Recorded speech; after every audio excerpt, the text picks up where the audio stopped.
Buenas noches a todos una vez más. Manuel Gamboa como director de asesorías empresariales Gamboa, muy complacido de hacer un aporte más de lujo. Y vamos a volver a decir que de lujo es el contenido, como de lujo son los participantes y la gente que nos honran con su conversatorio, con sus conocimientos, sus experiencias. Este espacio, conversaciones generativas, tiene el principio de hacer una devolución, un aprendizaje y una reflexión. Tuvimos anoche un tema interesantísimo con una experta que es la señora Zulema Villalta, que ha dado vueltas por muchos lugares, el tema de los derechos del adulto mayor. Y hoy vamos a un tema muy interesante, de muchísima actualidad, que no tiene distinción de clase social, económica, y que tiene que ver con la violencia doméstica, pero también las implicaciones que tiene en esto de la pandemia, porque además de la pandemia como tal, pues hay implicaciones sociales, económicas, emocionales, y también surge ese lamentable fenómeno para la humanidad que es la violencia en cualquiera de sus formas. Vamos a hablar un poco de esto, pero también lo vamos a llevar al plano de la violencia doméstica y todas esas lamentables situaciones que se viven algunas veces dentro de cuatro paredes, donde hay tantas víctimas producto de unas prácticas nefastas realmente y dolorosas. Pero bueno, el tema no es mío, el tema es de nuestra invitada, una invitada de lujo, un honor compartir con ella. Estamos hablando de la psicóloga Jimena Caballero, quien además es multifacética porque aborda este tema, también es especialista en desarrollo organizacional. Si nos da tiempo, Jimena, vamos a hablar un poquito de eso que puede ser el estrés postraumático, también llevado al orden organizacional, y si no, aquí están abiertas las puertas para otros espacios.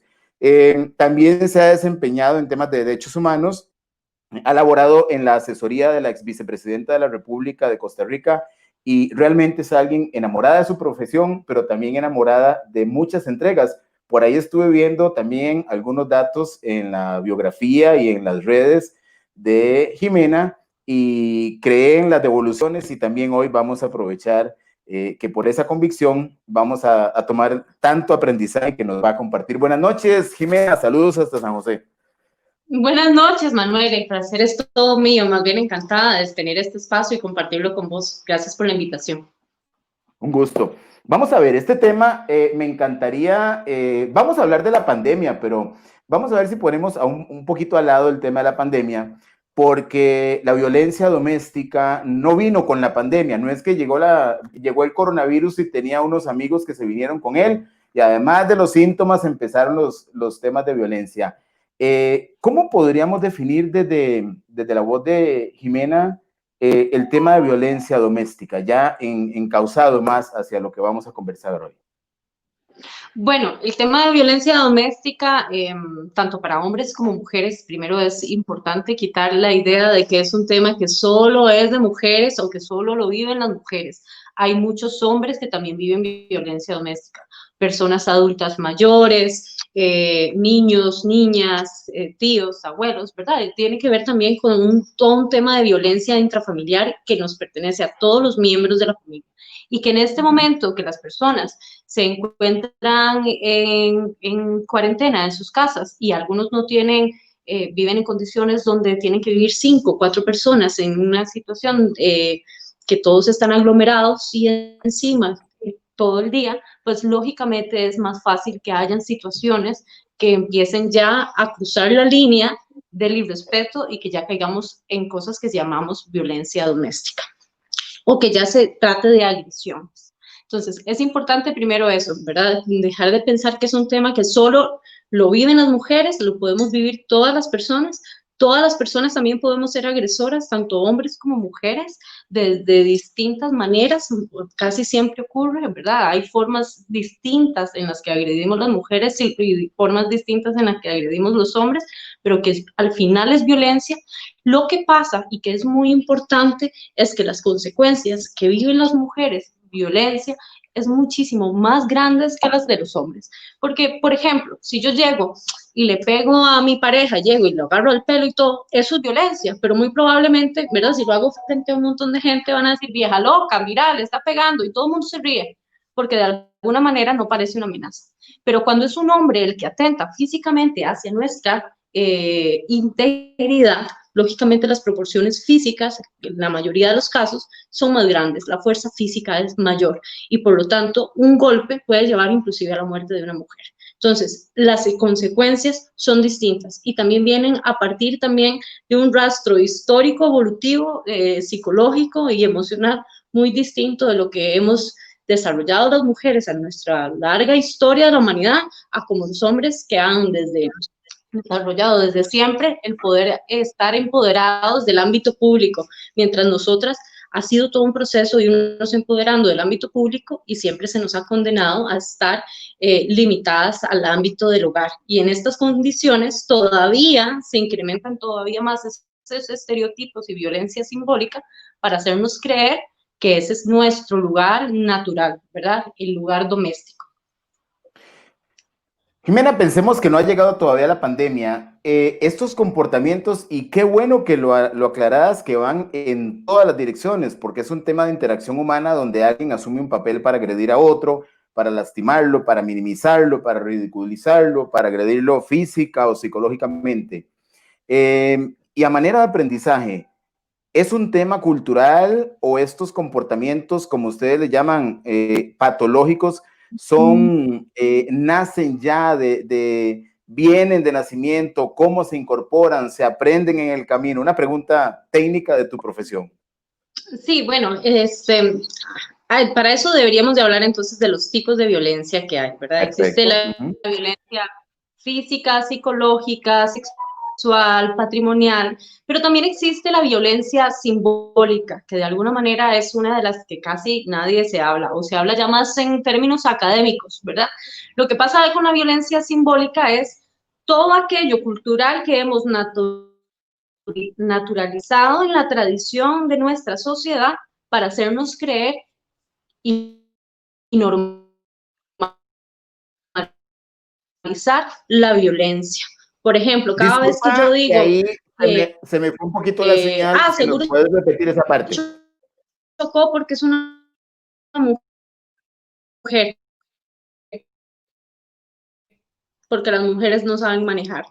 O cada vez que yo digo, sí,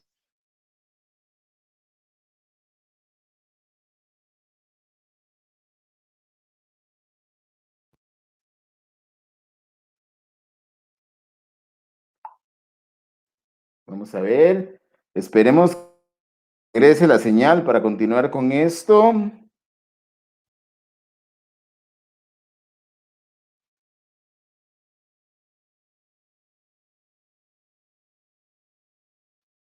A ver qué pasó en San José con la señal.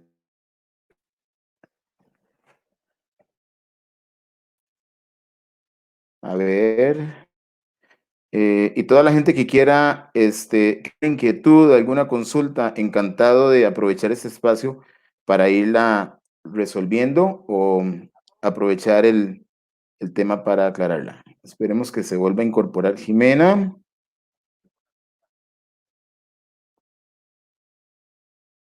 A ver.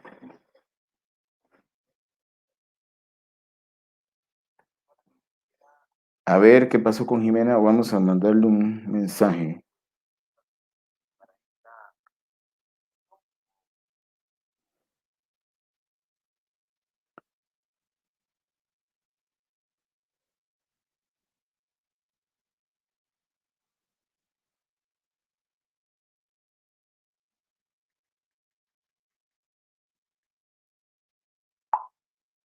Aquí está de nuevo.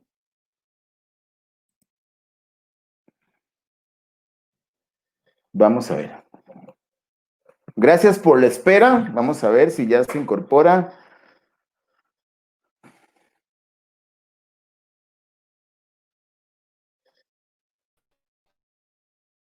A ver, mira, ahí está don Rafael Ángel Víctor, también saludos hasta allá. Un gusto saber que está por ahí.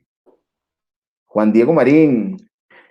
Jimena, te fuiste, pero regresaste. Para retomar, gracias.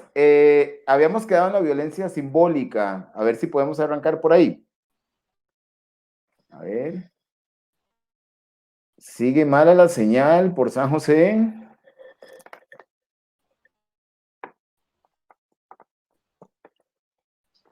Nos vamos a quedar con unas cuantas inquietudes aquí. Jimena, ¿me escuchas? Bueno, por ahí me escucha. Regresé, aquí estoy. Ahora sí, Sí, vamos a sí. ver. Ok, a ver, Entonces, retomando, ¿verdad? este, La violencia violencia. simbólica son todos estos patrones culturales que de alguna manera... ¿Me escuchas a tiempo? Ahí más o menos podría mejorar un poquito más. A ver, si Yo querés perfecto. continuar. Vos Ok, adelante. A ver, escucha, sí, ahora sí, se sí, corta ¿me un poquito, pero sí te escucho. escuchas bien? Adelante.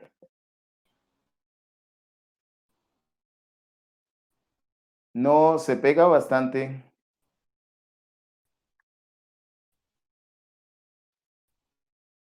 Ok.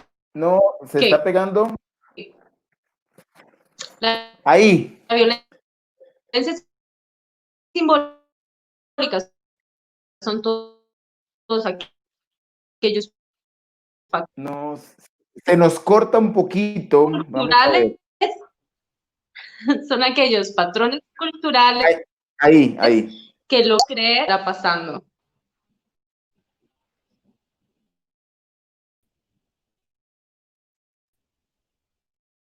No sé si soy yo o si alguien de la gente que nos está siguiendo me puede Ahí decir no estoy.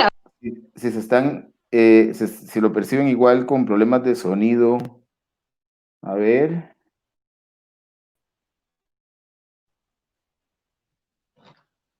vamos a ver. Vamos. Ahí. Ahí, vamos a ver ahí. ¿Me escuchas bien? Adelante. Ahora sí, mejor. Adelante.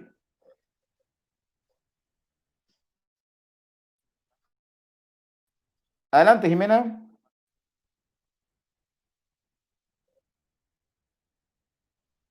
¿A quién es el que o de sonido? Yo te escucho de maravilla, pero yo creo que vos no me escuchas a tiempo.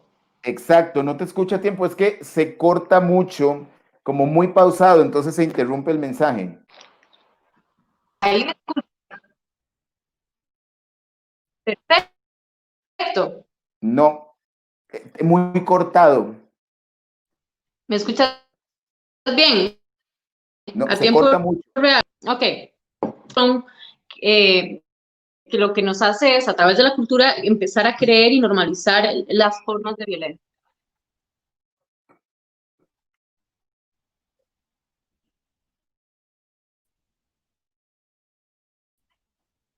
No,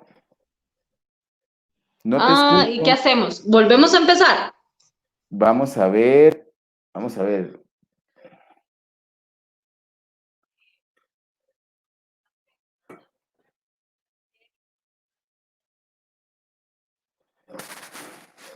Creo que el tema es en San José porque aquí estamos con buena señal. Vamos a ver si recupera la señal en San José.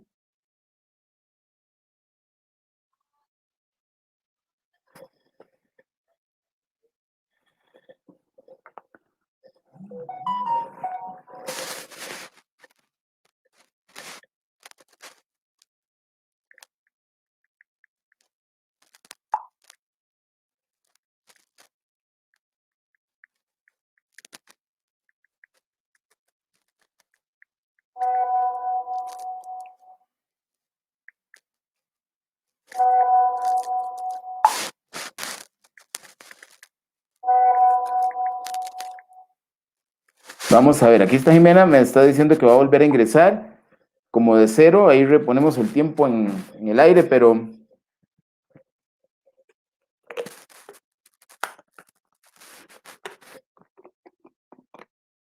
algo con la señal, debe ser San José.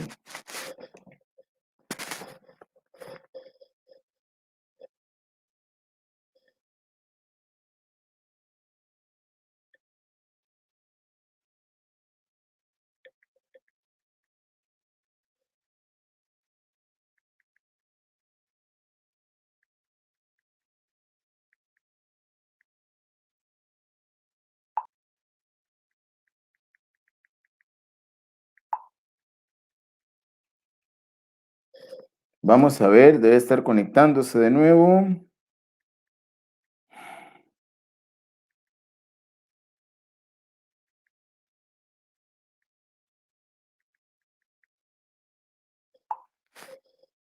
A ver, vamos a ver qué pasó. Aquí está de nuevo. Vamos a ver si en esta. Aquí estoy. Aquí estoy. Ay, ya me dio. Ya. Ahí, ahí, Ahí. ¿Me ahí, escucha? vamos a ver. Positivos, que en esta sí vamos. Adelante. La simbólica de nuevo y de ahí arrancamos, porque estuvo muy cortado. Pero, ¿seguiste grabando? No, hasta ahí vamos. Ya estamos otra vez en vivo, pero no se comprendió el mensaje. Entonces, si empezamos, ya hablamos de violencia, los tipos de Ok, violencia, y hay seguimos, una ahí que es seguimos, listo, simbólica. listo. Entonces, Seguimos. seguimos, ok. Hay diferentes tipos de violencia doméstica. Dentro de ellas, una de las violencias más importantes que hay es la simbólica, que tiene que ver con todo lo que socialmente nos ha hecho naturalizar creencias que nos hacen creer que merecemos un lugar o una categoría de inferioridad a nosotras las mujeres o a las personas que no pertenecen a ser al hombre blanco, heterosexual, proletariado, eh, y que de alguna manera lo que hacen es, en el inconsciente colectivo, hacernos creer que la violencia se justifica. Con comentarios muy sutiles, por ejemplo, cada vez que yo digo, es que seguramente si tuvo un accidente de tránsito, tuvo que haber sido una mujer la que iba manejando, ¿verdad? O el lugar de las mujeres es quedarse en la casa. ¿Usted para qué va a ir a estudiar o para qué va a ir a hacer eso si de por sí usted es mujer y debería quedarse cocinando? Cada vez que empezamos a creer culturalmente este tipo de pensamientos y los interiorizamos a través de la educación, a través de la crianza infantil, y empezamos a hacer esta diferencia entre hombres y mujeres que le hacen creer a las mujeres que pertenecen a un lugar, a una categoría de inferioridad y que por lo tanto son más tontas, tienen menos capacidad de ganar recursos, sus atributos nada más van colocados hacia la belleza física, etcétera. Este tipo de ideas y patrones culturales lo que hacen es generar violencia para que las mujeres y las personas empecemos a creer que existen estas desigualdades y que eso es natural y normal. Ok. Con esto quiere decir que hay influencia a partir de creencias y de información que la sociedad pone para desarrollar potenciales agresores en este tipo de violencia simbólica. ¿Es así? La O sea, violencia puede ser que un simbólica, niño que no esté expuesto a esta información no vaya a ser agresor, excepto que sea expuesto a esta información. ¿Es así? no te entendí la pregunta. Vamos a ver, decís que hay elementos como, por ejemplo, las creencias, usted para qué va a ir a estudiar, usted no, ese tipo de cosas, se incorporan, entonces pueden convertir a una persona en agresora. Eso es influencia del ambiente, en alguna forma son creencias que se adquieren en el ambiente. Entonces hay un Correcto. tipo de creencia a partir de información que yo recibo de la sociedad. O sea, que un Y que ha niño venido probablemente no históricamente, tiene ¿verdad? patrones de agresor. Ujú. Correcto, tanto para los hombres, digamos, perpetuar su masculinidad hegemónica, ¿verdad? Sus patrones Ajá. violentos, por ejemplo, nosotros los hombres tenemos derecho a tener muchas mujeres y andar con muchas y copular con muchas porque somos hombres y eso ya está casi en nuestra sangre, ¿verdad? Es una cuestión biológica de ser hombre, que cosa que no es cierta, ¿verdad? Pero que digamos que a través del discurso se ha perpetuado y entonces generaliza esas creencias que entonces los hacen, ¿verdad?, dignos de tener muchas mujeres, lo que se convierte para muchas mujeres más bien en un acto de violencia sobre cómo viven la sexualidad y sus relaciones afectivas, como tanto a las mujeres seguirnos poniendo en patrones culturales donde somos sometidas, donde de alguna manera pertenecemos solo al ámbito del hogar y donde sentimos que no podemos por nosotras mismas tener herramientas para salir adelante. Sirven ambas vías. El crear esta desigualdad a través de hábitos o creencias mentales para agresores o como para víctimas. Ok, esta nace a partir de información que yo adquiero a nivel social. Y los otros tipos a los que te referiste primero, hay algunos que tienen patrones o principios patológicos, ¿se nace agresor? ¿Se adquiere también? Es un proceso de desarrollo, digamos, en nuestra socialización y de conductas. Yo creo que los seres humanos hemos ido evolucionando con muy poca inteligencia emocional. Empezar a trabajar, tener una comunicación directa donde podamos establecer diálogos de negociación, donde ambas partes sean igual de valiosas e importantes. Donde podamos expresar con honestidad y con claridad lo que sentimos, lo que pensamos, sobre todo lo que merecemos, ¿verdad? El aprender a ponerle límites al otro sobre mis necesidades para ser cuidada afectivamente. Estas cosas son, ¿verdad? La inteligencia emocional es algo que no hemos todavía desarrollado mucho en nuestra evolución y que es algo que deberíamos empezar cada vez a fortalecer más para tener comunicación asertiva con los otros seres humanos, tanto con nuestras parejas como con nuestro medio ambiente. Pero mientras eso no sucede, lo que pasa es que cada vez, ¿verdad?, seguimos representando esta visión del amor romántico. Que el amor romántico nos ha hecho crecer, está bien los detalles, eso es lindo, el cuidado es perfecto, ojo, que no es una crítica al amor romántico desde la posición de que darnos detalles bonitos está mal. Eso es lindo. Todos los días nos matan, todos los días nos dicen cochinadas en la calle, todos los días, ¿verdad? Entonces, aceptemos también que nos puedan abrir la puerta del carro, aceptemos también que nos inviten a cenar. Esas cosas están bien. Y si hoy me invitas vos, yo te puedo invitar mañana, porque entonces construimos una relación desde la reciprocidad. Pero el problema del amor romántico es que nos ha hecho creer que amor es igual a carencias. Entonces, el amor es apego, el amor es control, el amor es celos, el amor es posesión, el amor es la falta de compromiso con mi propia vida, entonces necesito de tu vida para que me digas qué hacer.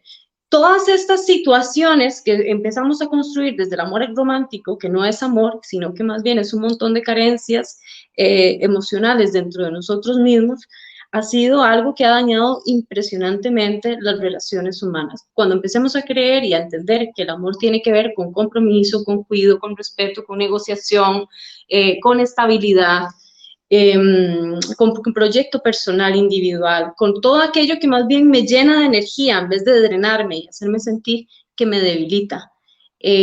Podemos empezar a cambiar un poco las relaciones humanas de cómo percibimos el amor. Jimena, en este tema de los tipos de agresores o estilos, supongo, de agresión, ¿hay algunos que se presentan más frecuentemente a nivel social que ustedes puedan identificar? ¿Estamos más influenciados por temas culturales o en una sociedad X se presenta más de este estilo que del otro o están muy, digamos, nivelados?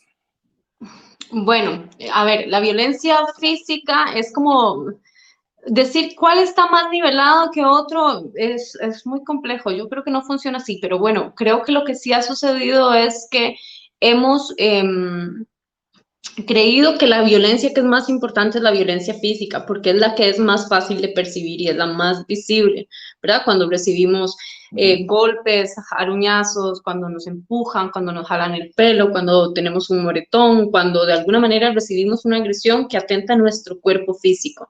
Sin embargo, digamos, la violencia psicológica, que para mí es muchísimo más importante porque es la que hace que te sometas a quedarte en esa relación donde si te dieron un golpe, vas a aceptar un segundo y un tercero porque tu dignidad emocional se ha ido deteriorando por completo, es la violencia psicológica. Y esa es la más sutil de poder percibir, digamos, porque se da a veces desde manifestaciones donde romantizamos actos violentos, eh, como por decir, ay, no, es que él está celoso y me controla porque me quiere, ¿verdad? Y entonces empezamos un noviazgo y una relación desde el inicio creyendo que ese tipo de situaciones están bien, o que son normales, o que se va a cambiar cuando nos casemos.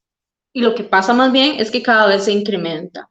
Y entonces se va generando un ciclo de violencia, donde normalmente lo que sucede con la violencia doméstica es que la persona tienen una relación bonita, súper bien, empiezan a acumular un montón de tensiones y problemas que se empiezan a desarrollar hay algo que de un pronto a otro estalla y entonces ahí es donde cada vez aparecen los golpes, donde empiezan a llamar a la policía, donde ya empieza a haber un suceso y un acto demasiado violento y después hay un arrepentimiento. Y entonces otra vez empieza a haber como una conquista y nuevamente se empiezan a acumular un montón de situaciones que nos llevan otra vez a ese acto violento que cada vez va a ir siendo más grande hasta ponernos en peligro. Y cada vez va a ser más difícil también salir de ahí, porque emocionalmente y psicológicamente lo que pasa con los agresores es que le hacen creer a sus víctimas que son merecedoras de todas esas cosas malas que les está pasando. O pasa mucho, por ejemplo, vos sin mí, ¿verdad? No sos nadie. Vos sin mí no podés salir adelante. Y empezamos a deteriorar la confianza y la credibilidad de esa persona para que no pueda salir de ese ciclo en el que se encuentra una y otra vez. Hay mujeres que viven en esa situación durante muchísimos años. Muy bien, una pregunta tal vez para verlo desde la estadística. En 10 casos crónicos de este tipo de violencia, ¿cuántos logran salir a través de un proceso terapéutico? ¿Cuánto es un tiempo promedio de duración de una víctima para decir hasta aquí? Bueno, eso, ¿verdad? Estadísticamente no es tan medible como vos lo estarías planteando. Tiene que ver realmente con la capacidad del especialista en el proceso terapéutico de enseñarle a la persona que está viviendo violencia doméstica, primero, el reconocer por qué yo estoy en esa posición, por qué dentro de mi historia personal yo estoy decidiendo vincularme con este tipo de relaciones. Muchas veces, por ejemplo, es lo único que conozco, porque mi mamá lo recibió y mi abuela lo recibió y lo he visto generación tras generación en toda mi familia y pienso que es la única posibilidad que existe, o no sé establecer otro tipo de vínculo. Muchas veces también es que conecto desde mis propias carencias el deseo de ser amada por quien sea, ¿verdad? Entonces, yo creo que eso es un tema recurrente a las mujeres, que nos han hecho creer que no podemos ser más selectivas a la hora de seleccionar parejas, sino que nos deberíamos de conformar y casi como agradecer. Y desde ahí ya empieza la desigualdad emocional, ¿verdad? Casi como agradecer que alguien nos escoja para tener una relación. Ajá, en vez de poder seleccionar qué es lo que queremos. Y entonces, yo siempre lo pongo con este ejemplo. Cuando salimos con hambre a comer, cuando salimos con hambre de amor y de afecto y de necesidad, porque nos han hecho creer que las mujeres necesitamos muchísimo amor de otros para poder ser completas y no hemos todavía trabajado en nuestra propia completud. Eh, Nos comemos lo que sea. Vamos al restaurante y en el restaurante pedimos lo que sea, lo que haya en el menú. Cuando vos aprendes a ser selectiva, vos vas a leer el menú y vas a decidir qué es lo que querés realmente comerte, qué es lo que mereces y necesitas de una relación y una pareja. Y cuando ya empezás a poder seleccionar, no desde la carencia de que alguien llene todas mis fantasías de amor romántico que me enseñaron en nuestra socialización a través de las princesas, sino que yo digo, yo me merezco a alguien que me trate con dignidad, con respeto, con amor, alguien que me demuestre en las acciones esos tratos y comportamientos, yo empiezo a seleccionar. Creo que hemos carecido impresionantemente de eso. Entonces, un proceso terapéutico implica desde reconocer mi propia historia hasta mis propios patrones de carencia y de sentirnos merecedores de relaciones más dignas y a través de eso empezar entonces a trazar límites de empoderamiento, ¿verdad? Porque la mayoría de mujeres que se encuentran en una situación de violencia doméstica no salen inmediatamente de ahí, sino que les toma muchísimos años y desgaste emocional en ellas mismas el irse dando cuenta y aceptar que esa no es la persona que querían para sí mismas, a pesar que muy probablemente desde la primera agresión lo sabían, pero pensaban que eso era lo único que merecían o que eso era lo único que iban a encontrar. Entonces, empezar a trabajar un empoderamiento en ellas para que se crean merecedoras de tratos más dignos y poner límites sanos en sus relaciones sociales, porque, a ver, si yo la trabajo a una mujer que está viviendo violencia doméstica, en que solo deje a ese hombre que es el agresor y solo lo vemos a él como el único culpable, muy probablemente esta mujer va a terminar con él y va a buscar otro agresor, porque ese es el patrón, ¿verdad? Emocional.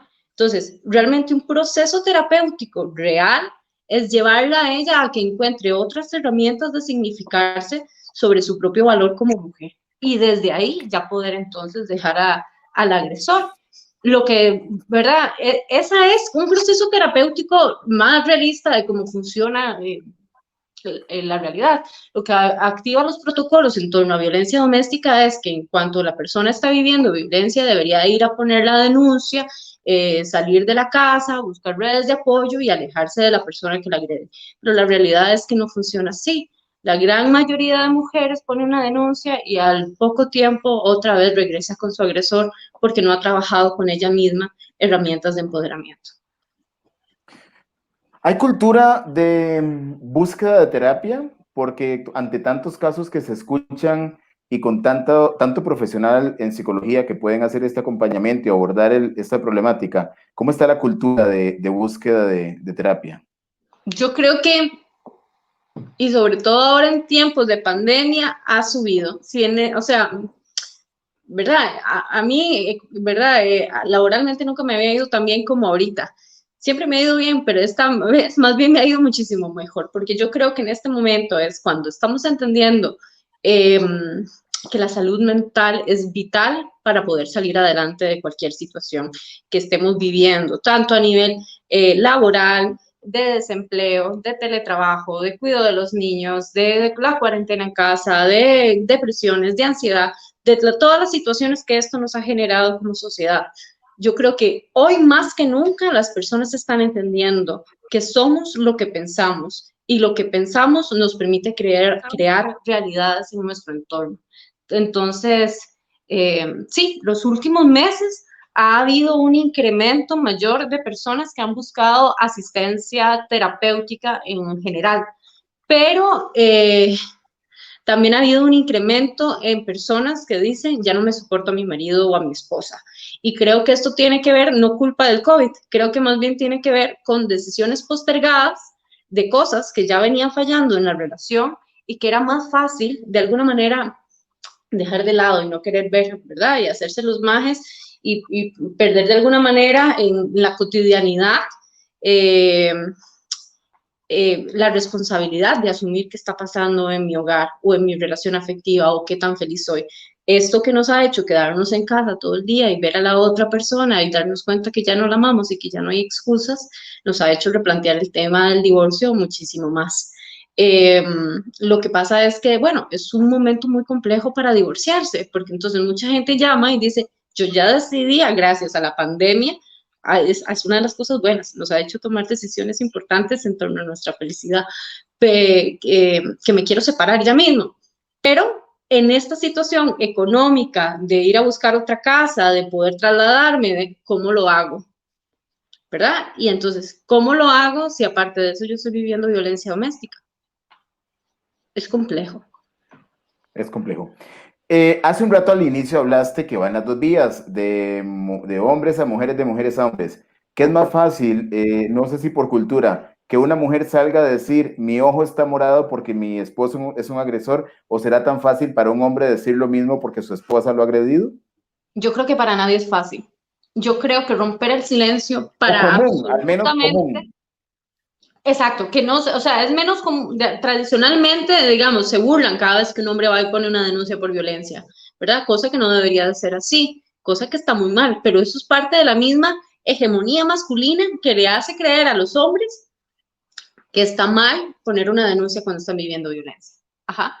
Pero creo que para ningún ser humano, tanto hombres como mujeres o con quien sea, denunciar que me está pasando violencia es súper doloroso, ¿verdad? Es difícil de pronunciar, a veces ni siquiera para contárselo al otro, sino para escucharnos en nuestro propio relato interno, porque cuando yo tengo que pararme frente a otra persona a decir que viví un abuso sexual, ¿verdad? Es complicadísimo. O cuando yo tengo que pararme frente a otro a decir que amo a mi agresor y no sé cómo dejarlo, a pesar de que me humilla, me trata mal y me duele lo que me hace, pero no sé vivir sin él, es complicadísimo porque de alguna manera nos sentimos humillados y no sabemos cómo enfrentar o cómo desarrollar herramientas donde en vez de autoculparnos de la situación que estamos viviendo, aprender a escucharnos con empatía. Ok, entonces en pandemia se está, digamos, agudizando más el tema que ya venía presente.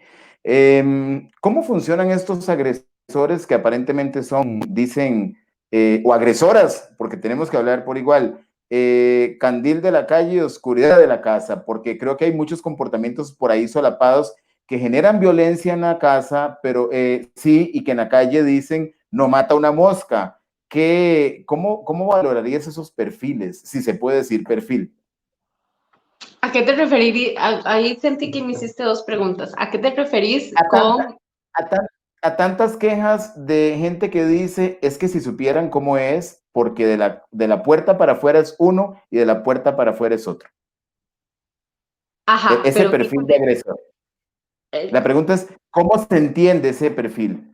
¿Cómo es alguien que puede controlar la agresión hacia afuera, pero adentro tiene una víctima a quien siempre despedaza? Ajá, bueno, eso es complejo de pensar que es un único perfil para ese tipo de patrón, porque digamos, por ejemplo, hay quienes podrían estar repitiendo ese patrón desde la naturalización de que eso fue lo que vieron en su casa y que piensan que eso es lo normal, llegar a pegarle gritos a su esposa, porque era lo que hacía mi papá cuando llegaba a la casa todos los días. Entonces, de ahí, eso es lo que yo tengo que hacer, tengo que ir a quitarme la chicha, eh, el enojo, chicha es enojo en Costa Rica, el enojo con mi esposa de todo lo que viví con mi jefe, ¿verdad? Y entonces voy y lo reproduzco, pero eso es lo normal porque mi mamá siempre lo aguantó, ¿verdad? Y entonces hay gente que desde esa construcción que pareciera casi como inocente, por falta de educación, lo sigue reproduciendo. Pero hay otro tipo de personalidades que más bien pueden ser muy perversos, ¿verdad? Que disfrutan hacer daño y que disfrutan poner a sus víctimas hasta que ya estén llorando en el suelo, ¿verdad? Y pidiendo perdón, porque saben que emocionalmente las pueden llevar hasta ese punto y que eso les da poder, dependiendo. Ay, ¿verdad? Cada individuo es tan único.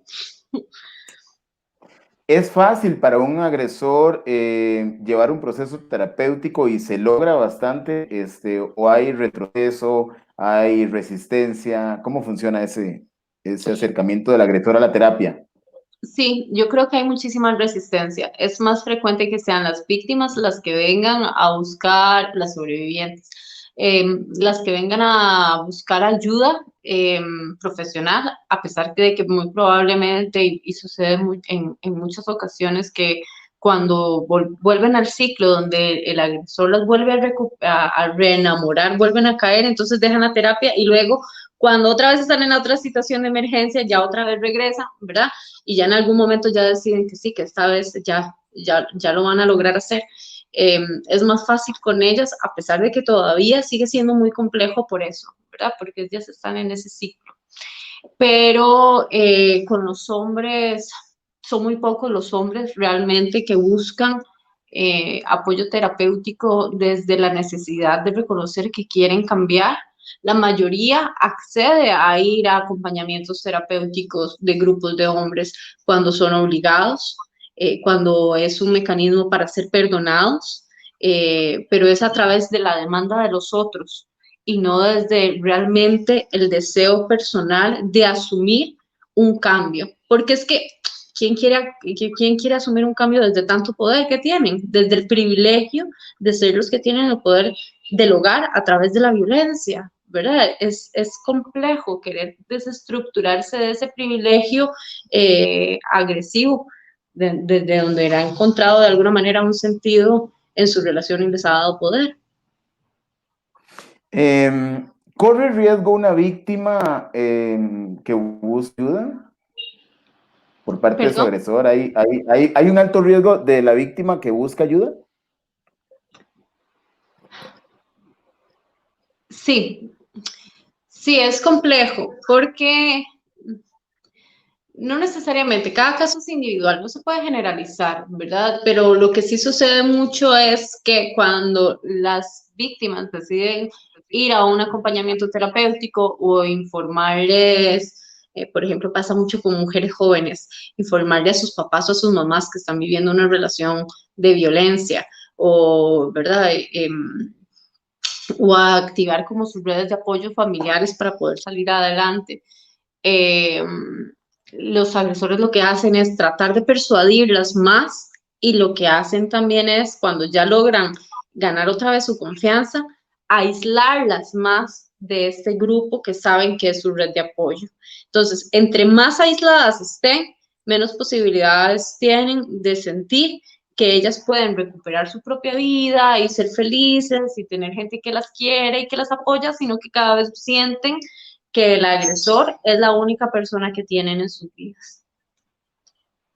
¿Cómo llevamos este concepto de violencia doméstica o violencia intrafamiliar a otras áreas de la familia? Dijiste al principio en niños, en adultos mayores.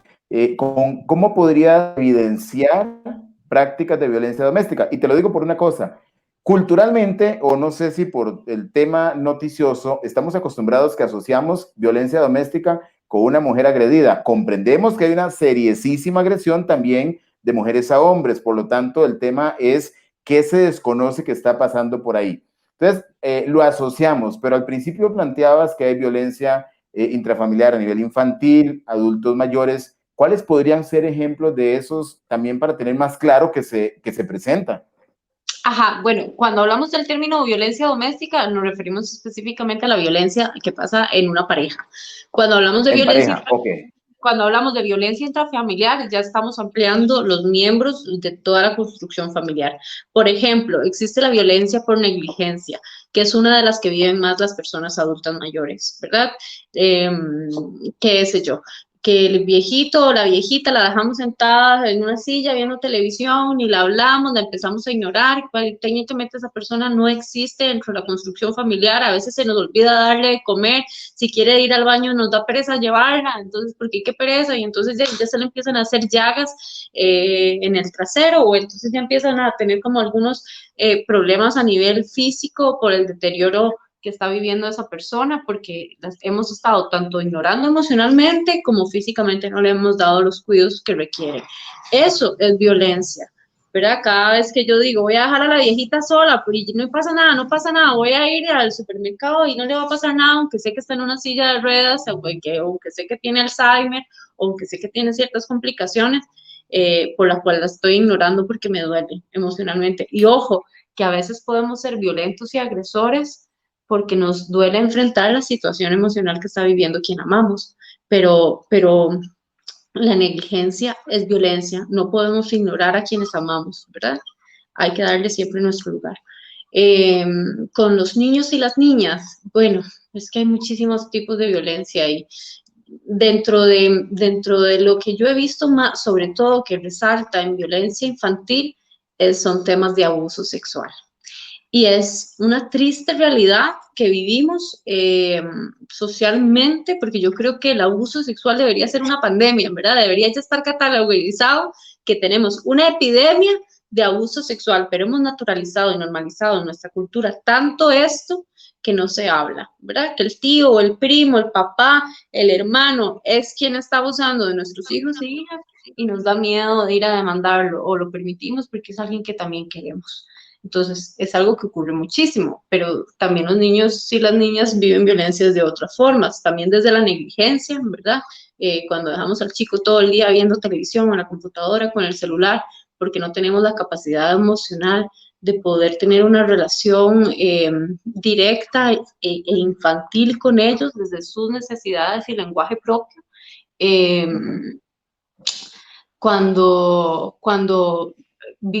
pasa mucho también cuando yo cargo emocionalmente muchas inseguridades propias como adulta y lo que hago es proyectar todo eso en el niño o la niña, cuando les empiezo a dar un lugar eh, específico a mis hijos en torno a, por ejemplo, pasa mucho que llega papá y mamá y dicen, bueno, es que tenemos dos hijos, el que es un angelito, este es un angelito, él se porta súper bien, le va súper bien en la escuela, saca notas de 100, es una maravilla de chiquito.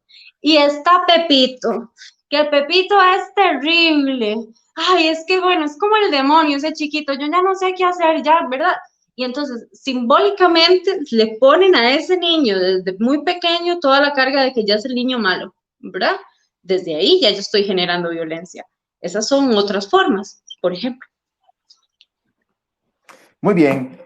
Me hablaste también de otros ámbitos donde haces abordajes. Está el tema del desarrollo organizacional. Hablamos de estrés postraumático después de una pandemia, todo el confinamiento, las relaciones interpersonales, a lo que conlleva. ¿Cómo está eso para el futuro? O sea, las empresas van a tener que hacer la recuperación económica, pero también la recuperación emocional. ¿Es así? Sí, por supuesto, digamos, es que ninguna empresa va a poder llevar a flote, digamos, la estabilidad de su negocio si no existe un liderazgo que de alguna manera esté siendo un liderazgo transformacional en sus colaboradores para que todos se sientan apoyados y motivados para seguir adelante y sacar el barco a flote. Me cambiaste el tema rarísimo. ¿Verdad? Pero bueno, me encanta.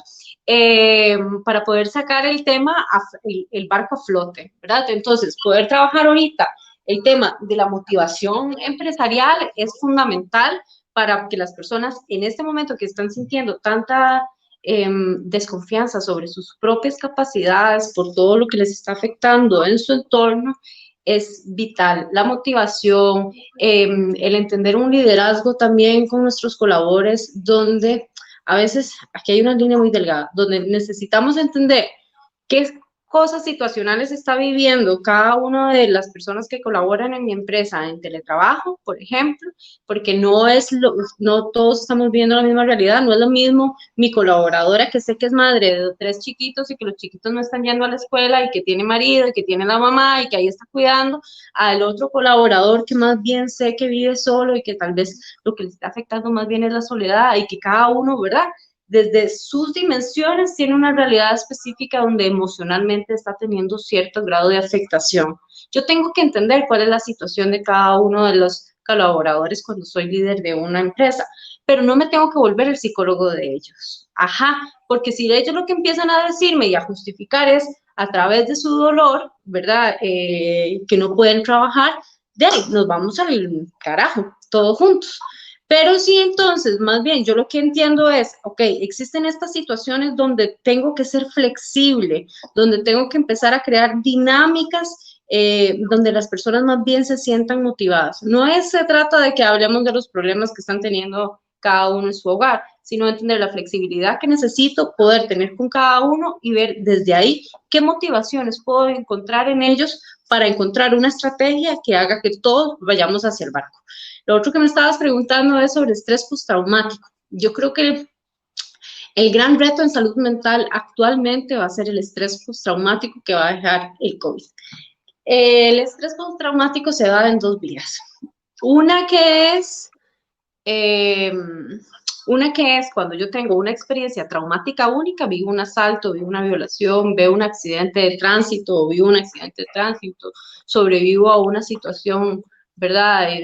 Traumática, no sé, ¿verdad? Escapo de alguna situación de mi país, etcétera, ¿verdad? Y entonces eso me puede generar estrés postraumático. Soy sobreviviente a un conflicto armado.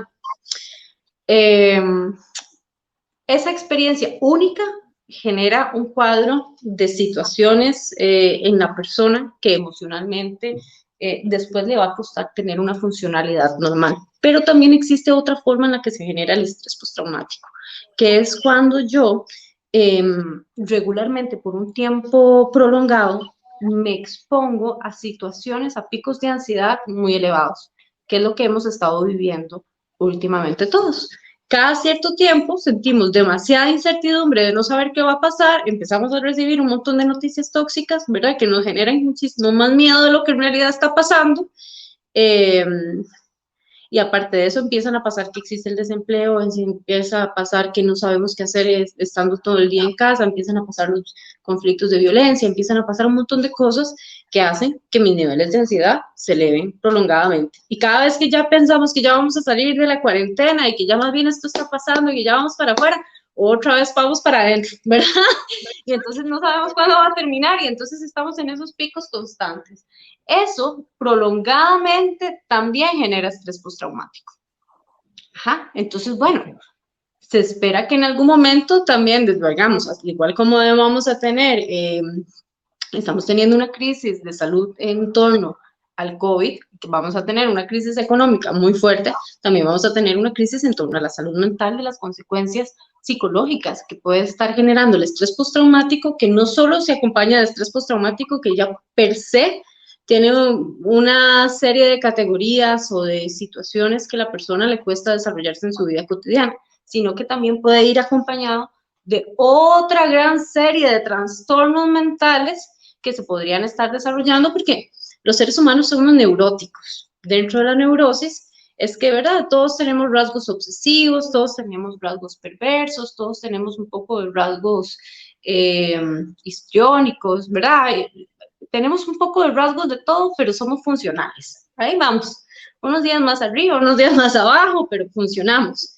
Esto lo que genera es que cuando vos tenés estrés postraumático, todos esos rasgos que normalmente vos tenés en tu cotidianidad, pero que de alguna manera logras manejar, podrían verse elevados muchísimo más o desarrollarse ya en cuadros donde ya podrías vos tener entonces un trastorno obsesivo compulsivo, o ya podrías tener algún desarrollo de alguna fobia, o ya podrías tener trastornos del sueño severo, o ya podrías entonces empezar a tener cuadros sociopáticos o perversos en torno al miedo que te empieza a generar el desempleo, ¿verdad? Otros rasgos que se podrían empezar a visibilizar en vos.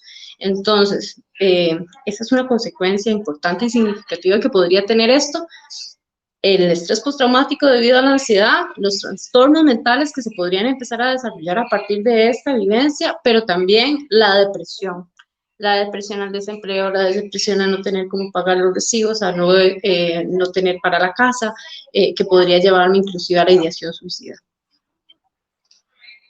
Vamos a ver, me dijiste que te cambié de un momento a otro, pero la responsabilidad de Jimena, que se mueve perfectamente en todas las áreas, en el Claro. tema de violencia, en el desarrollo organizacional, y dos preguntas me van a hacer devolverme para que te volvás a ubicar en el contexto anterior, ¿de acuerdo? Claro, decime.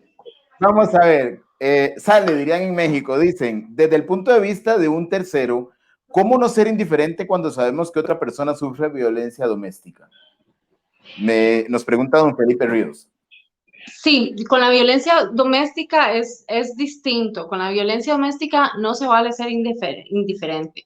Yo puedo ser indiferente en torno a que, y ni siquiera ser indiferente, ¿verdad? Porque en el momento en que yo asumo de entender que el otro está viviendo ciertas situaciones, desde ahí ya estoy construyendo empatía y ya estoy desarrollando una estrategia, que eso es lo que se debería hacer en teletrabajo o de manera laboral, para que a partir de las necesidades del otro, ¿verdad? Y que aparte entonces este colaborador sienta todavía más compromiso con la empresa porque se siente parte fundamental de ella y se está siendo tomado en cuenta, consideren la estrategia de trabajo. Yo lo que no me puedo quedar como patrona de mi compañía es el decir, ay, no, pobrecito, pero entonces, ¿verdad? No, tómese el día libre, ¿verdad?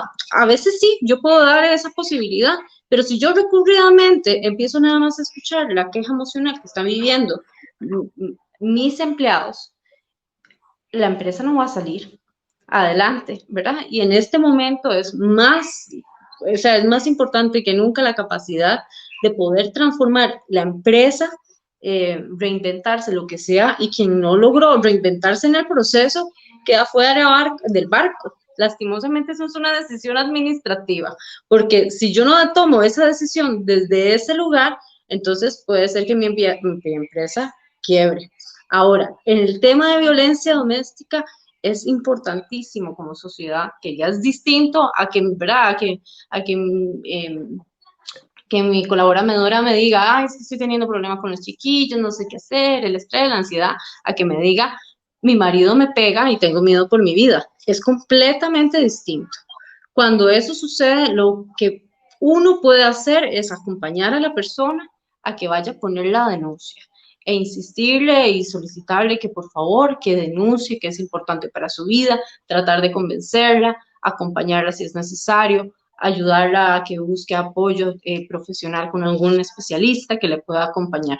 Pero es importantísimo que si sabemos que existe violencia, no solo con nuestros colaboradores, sino con mis vecinos, ¿verdad? Porque cuántas veces ha sucedido que toda la vida hemos sabido que el vecino y la vecina se gritan todo el día y decimos es problema de ellos, y a los días, ¿verdad? Salen las noticias que la vecina estaba muerta. Entonces, es responsabilidad de todos entender que la violencia doméstica no es algo que solo ocurre en el hogar y no nos pertenece a todos. Es una realidad en la que todos deberíamos de ser partícipes de luchar contra ella. Muy bien, y para seguir en el mismo canal, antes de que te lo cambie, dice María Salazar, ¿qué consecuencias puede sufrir una persona que ha sufrido de violencia intrafamiliar, niños, niñas, mujeres, etcétera? ¿Qué enfermedades mentales podrían desarrollar a futuro? Bueno, también no se puede generalizar. Aquí hay una línea muy delgada porque, ¿verdad? Es muy recurrente que personas que hayan vivido violencia doméstica repitan el patrón de grandes, digamos, cuando fueron niños y vieron violencia, es muy fácil que naturalicen ese tipo de comportamiento y que sean el comportamiento que vayan a repetir de adultos. Pero no se puede generalizar eso porque no siempre es así. Y una de las excusas más frecuentes que tienen los agresores en terapia es decir, es que yo soy agresor porque eso fue lo que vi en mi casa, ¿verdad? Entonces, a mí me tocó una vez con un señor que ya tenía 50 años y decía, es que, ¿verdad? Y entonces se victimizaba y entraba en el discurso de victimizarse porque es que él era así, porque es que la mamá le había pegado mucho. Y yo, ¿verdad? Entonces, una de las cosas que yo le decía en aquel momento es, bueno, ¿cuántos años ha pasado de eso? ¿Cómo es que usted, verdad, no ha logrado trabajar en usted mismo, el arreglar eso? Porque ya pasaron 40 años de esa vivencia y ese sigue siendo el motivo por el cual usted agrede a los demás. ¿Cuándo se va a ser responsable de esa herida emocional? Entonces, ojo, ¿verdad? Es importante que si bien pueden haber patrones recurrentes que permitan que eso pase, no se puede quedar una justificación. Las secuelas de una persona que vive violencia, uy, bueno, gay, es que desde rasgos sociopáticos, ¿verdad? O sea, si vos vas a centros penitenciarios y escuchas las historias de vida de estas personas, fueron historias que en su infancia vivieron una serie de violencias fuertísimas, tanto donde llegan a naturalizar la violencia, como también donde ya no sienten dolor por los otros ni por ellos mismos, porque siempre han creído que su propia vida no vale a través del discurso violento. Puede generar depresiones severas, puede llevar al suicidio a personas que están siendo víctimas de violencia, puede generar dificultad para poder desempeñarse en la vida diaria, en poder relacionarnos con nosotros, en nuestros procesos de socialización, en trabajar, en absolutamente todo. Muy bien. ¿Qué propondrías a alguien que viendo un espacio como este sufre de violencia en cualquiera de las vías? ¿Cómo motivarías a alguien a que se empodere para salir de eso? ¿Cómo motivaría a alguien? Bueno, yo creo que lo primero es entender que yo creo que todas las personas en algún momento de nuestras vidas hemos vivido en menor o en mayor medida una relación tóxica o ya violenta. Entonces, ¿verdad? Hacerle ver a esta persona que lo que está viviendo lo viven muchísimas otras personas, que no se tiene que sentir culpable, que no se tiene que sentir que tiene que callar o esconder, que no tiene que sentir que está mal lo que está viviendo en torno al miedo que le genera romper el silencio para poder decir lo que le pasa, eh, sino que es algo de valientes poder dignificar nuestra realidad a través de entender qué es lo que nos sucede. Creo que es muy importante eso, en poder vernos con empatía a nosotros mismos y mismas, reconocernos como sujetos de derechos, de derecho, personas que tenemos derechos y capacidades y que merecemos cada día potencializar esas habilidades sobre nosotros y que vinimos a este mundo a ser felices. Y si usted está en un lugar o con una persona que emocionalmente lo que hace es drenarla, ¿verdad? Que lo que hace es hacer sentir que usted no vale nada y que se va en un huequito y que la hace chiquitita, porque las personas que viven violencia, inclusive hasta físicamente, luego se les empieza a notar, ¿verdad? Por los cambios de cómo se minimizan en los cuerpos, se nota. Para eso no vinimos aquí, vinimos a ser felices y a autorrealizarnos. Y esa autorrealización requiere de nuestra autorresponsabilidad para merecer cosas que dignifiquen nuestra existencia y nuestra manera de ser. Si no Muy te hace bien, ahora crecer, sí, aléjate de ahí. brinco ahora a lo organizacional. Ok. Vamos a ver, tengo una pregunta, ahora sí. Bueno, es que los Te la seres voy a humanos cambiar somos de muchas nuevo. cosas, ¿verdad? Exacto. La Así es, psicología correcto. pasa eso. Cuando a mí me Eh, dicen, ¿y usted qué temas atiende? Yo digo, pero es que la gente no viene con un solo tema, viene con muchas cosas emocionales que ocupa resolver al mismo tiempo. claro. A veces no tengo la agresión en casa, pero lamentablemente la tengo en el trabajo donde no hay donde no se da un respeto a la autoridad, sino que lo que se da es una imposición de, de un nefasto trato de un jefe a un colaborador. ¿Cómo manejar eso? ¿Es violencia también? El acoso laboral es violencia también, ¿verdad? Ahora, es muy complicado porque habría que estudiar cada caso para ver si raya dentro del acoso laboral. Por ejemplo, yo he escuchado gente que llega y dice, bueno, es que es acoso laboral que mis jefes me pidan informes de los resultados o me evalúen o me pidan que llegue a tiempo o que me pidan el desempeño de mi trabajo. No, eso no es acoso. Entonces, muchas veces podrían utilizar vías que son legales para de alguna manera que la persona que está viviendo acoso sienta que está siendo acosada y es de manera legal y entonces de ahí terminas yendo de la empresa porque encontraron vías, ¿verdad?, en las que funciona. Hay otras formas que pueden utilizarse, digamos, por ejemplo, el acoso sexual que también ocurre dentro del trabajo, ¿verdad? Cuando mi jefe me hace una mirada que no me gustó, cuando mi jefe me tocó el brazo con una caricia que a mí no me pareció que está bien o me hizo un comentario sexista, ¿verdad? En torno a mi desempeño laboral, pero con mi apariencia. Esas cosas se hacen acoso laboral y esas cosas de alguna manera yo necesito tener pruebas y evidencias para poder denunciar. Entonces, es muy importante cuando una persona está viviendo acoso laboral, porque la mayoría de las personas que está viviendo esta situación, lo que termina sucediendo es que tienen que renunciar y se van de la empresa porque ya emocionalmente no pueden más. Eh, Papelitos hablan. Entonces, todo el trabajo, toda la gestión, todo lo que se vaya a solicitar, que sea a través de vía correo o por escrito, para que vaya una información correcta en torno a lo que yo estoy dando y que tengo que entregar como colaboradora a la empresa, pero también de qué manera me están solicitando las cosas, en qué lenguaje me las están pidiendo. La mayoría de veces yo creo que cuando estamos viviendo acoso laboral, si logramos aprender a poner límites desde el inicio de cómo queremos ser tratados y valorados, se resuelven. Hablando claro, la mayoría de los conflictos se resuelven. Si una vez ocurrió, no es acoso laboral, pero si ya es un patrón recurrente que está sucediendo, a pesar de que yo ya logré hablar con mi jefe, con el supervisor, con, ¿verdad? O con la persona que está más arriba de la situación y sigue sucediendo, entonces sí es importante que empecemos a recoger estas pruebas que puedan servir de evidencia si queremos poner una denuncia. Vuelvo a cambiar de canal porque tengo otra pregunta, Jimena. Me dice Emilia Torres, dice que si existe también la violencia médica ginecológica.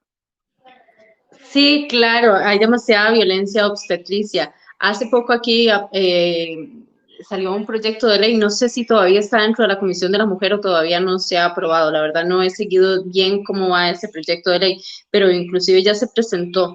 Eh, Violencia obstetricia sucede, por ejemplo, cuando yo estoy en el ginecólogo eh, y el ginecólogo me dice que qué bonita me veo mientras me está revisando. Si me hace algún comentario que tenga una perspectiva sexual en un momento tan incómodo como ese. Violencia obstetricia también pasa cuando yo estoy en el hospital y voy a parir y las enfermeras me hacen comentarios como de eh, que invalidan mi capacidad de fuerza, de cómo estoy haciendo las cosas, que me hacen sentir que lo estoy haciendo mal en un momento tan vulnerable como parir, por ejemplo. Cuando siento que me manosean o que ya no están tomando una muestra médica como deberían y ya se quedaron ahí más tiempo, también podrían ser formas de violencia. Se puede manifestar de distintas maneras, pero sí, claro que sucede. Muy bien. Jimena, creo que las distorsiones técnicas las recuperamos en el camino con una calidad impresionante de tus aportes, tus talentos. Te movimos de la violencia intrafamiliar a la doméstica, fuimos a la organizacional y la verdad es que cada una de ellas pues podría requerir horas de horas y no te vas a librar de que vas a seguir compartiendo en algún momento por acá. Cuando Sé quieras, que los hablamos de aportes todos los temas que quieras. de todos, de A todos. mí me encanta hablar. Estos espacios tienen esa ventaja, nos quedamos sin Jimena, nos esperamos, te volviste a conectar y ya volvimos a devolverle a la gente un conocimiento para compensar esa distorsión técnica que pues se sale de nuestro control y pues ante la psicóloga le digo que no me generó ningún estrés porque simplemente dije no lo puedo controlar yo. Si hubiera sido que tengo mi computadora mala, pues me corresponde, pero lo sacamos. Interesantísimo. Vamos a ver, vamos a ver las preguntas por acá, ya las vimos. Pero la verdad, muy valioso. Creo que recapitulando, nos has hecho un aporte interesantísimo. Esa diferenciación entre violencia doméstica, violencia intrafamiliar, tipos de violencia. También está el tema simbólico, que es muy representativo también desde el aprendizaje. Brincamos a las consecuencias. Están los psicólogos con la consulta llena a partir de esta pandemia, porque Bueno, no sé esa otros, no sé otros. por lo Casi menos me vos digo sí. bien, no sé los demás. Okay. Espero que también. Y también interesante ese factor que eso ha detonado a partir de ese acercamiento ya forzado, porque no es de otra forma, que surjan estos análisis ya mucho más cercanos entre los seres humanos para estas decisiones, incluso las que comentás. Por otro lado, las consecuencias hablamos de consecuencias sociales, económicas, pero también emocionales, o sea que los terapeutas tendrán mucho futuro a partir de lo que venga, porque sí, es la realidad económica también y lo que estás planteando hoy. Y fuimos al organizacional, muy interesante el tema, así que creo que hay mucho todavía por hablar. Estos espacios son así, son flexibles y la verdad, plenamente agradecido, un gran aporte. Los principios se siguen cumpliendo. Una devolución, un aprendizaje o una reflexión. Y Dios quiera que mucha gente que a partir de un mensajito como este sufre de violencia en cualquiera de sus dimensiones, en cualquiera de sus formas, esto sirva para que dijo anoche doña Zulema, hablando de adultos mayores, que se haga el insight y en ese insight la pregunta sea hasta cuándo, cómo, quién me puede ayudar, que busque una red de apoyo y que esto sirva para que una sola persona que a partir de esta conversación pudiera interiorizar esta pregunta y salga para ser feliz, para hacer valer su dignidad, el aporte tuyo, el mío y de la gente que ha estado aquí con nosotros o que no sé los sellos de esto mismo, es total y estamos devolviendo algo a la sociedad. Así que yo estoy muy contento de haber conversado, de habernos movido en esos escenarios, porque como sé que te moves en diferentes disciplinas y que tu consulta también aborda otras cosas, pues por eso lo estamos haciendo. Así que un abrazo hasta San José, a seguirse cuidando, es lo mismo, nada más yo sigo pensando que el tema también es educativo. Lamentablemente hay más casos, pero el tema es qué voy a hacer yo para cuidarme. A veces es no tanto pensar cómo se tiene que cuidar el otro, sino cómo me tengo que cuidar yo. Soy responsable por lo que yo puedo controlar, porque la realidad es que sí está aumentando y pues puede tener consecuencias difíciles. Sí. Así que un gusto. Muchísimas gracias, Manuel. Que estén muy bien todos y linda noche. Muy bien, gracias. Hasta luego. Hasta luego.